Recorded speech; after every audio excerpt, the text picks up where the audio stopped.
Très chers amis, très chers internautes, vous qui me suivez à partir de ma chaîne, je vous suis très reconnaissant encore une fois pour ce temps, pour ce moment que vous me donnez, afin que je puisse venir passer ce message. Vous allez me permettre d'être bilingue, d'être trilingue, si c'est possible, parce que le message doit toujours circuler au niveau de la communauté, au niveau de la diaspora, au niveau de partout au monde. Parce qu'aujourd'hui, j'ai voulu vraiment marteler beaucoup sur une campagne qui m'est venue vraiment à l'idée. C'est la campagne Nazali en lingala, Petozali Bato, Banyamate, Ponakoloba. Nous sommes des êtres humains. Nous ne sommes pas des animaux, nous sommes des êtres humains, nous avons droit à être bien traités. Donc, je passe le message d'aujourd'hui concernant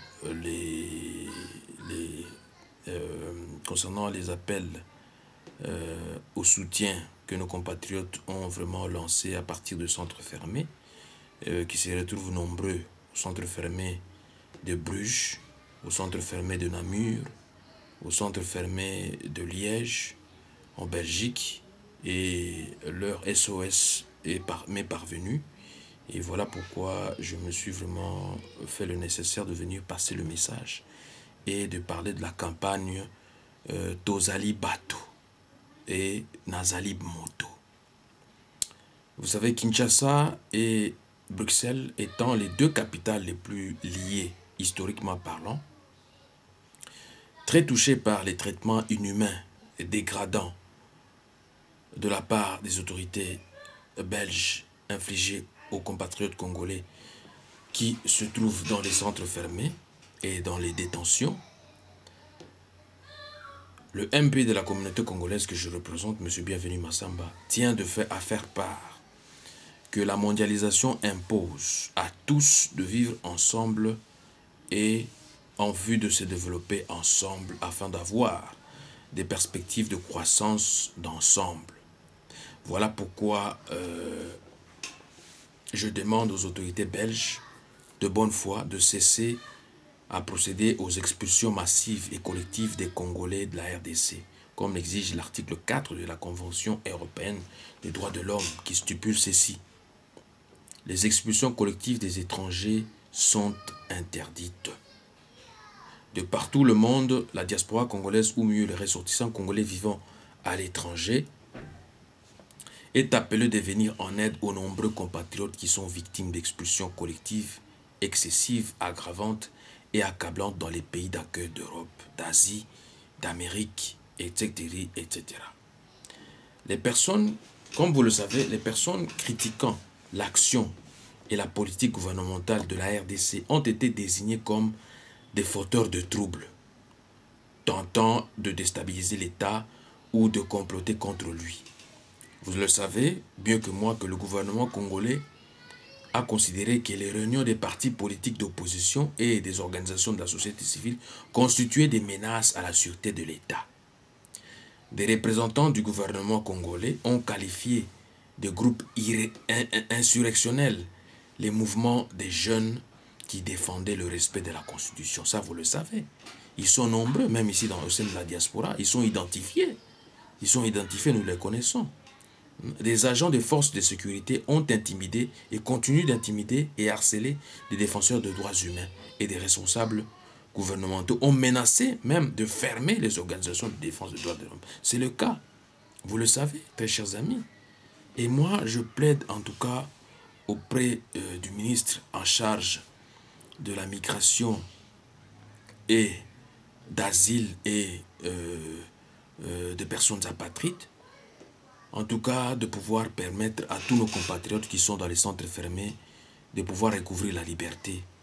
De pouvoir recouvrir la liberté et de pouvoir être vraiment, être graciés, de pouvoir avoir leur statut dans ce pays. Parce que on ne peut pas tolérer avoir tout ce qui se passe dans notre pays. Il y a des tueries, il y a des massacres, il y a des kidnappings. Donc je ne sais pas si on doit parler en quelle langue pour que eux puissent nous comprendre.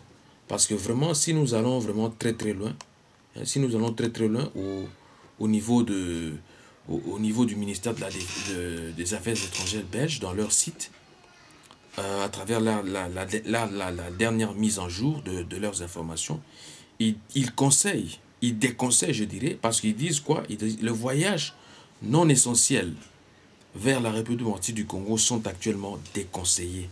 Actuellement, tous les voyages vers le Kasaï, vers le Tanganyika, vers le Haut-Ouélé et l'Uturi sont formellement déconseillés.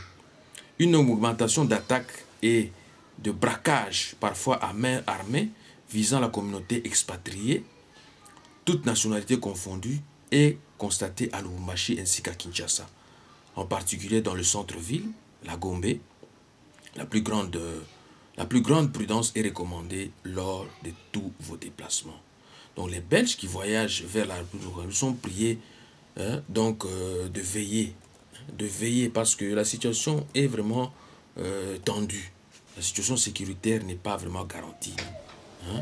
Dans toutes les provinces que je viens de vous citer tout à l'heure, à savoir dans le sud Kivu, Tanganyika, dans le Kasaï et les provinces limitrophes du Sankuru, du Lomami, la présence de groupes armés rend les régions instables et dangereuses. Donc les visites dans les parcs, à savoir les parcs naturels, sont déconseillées.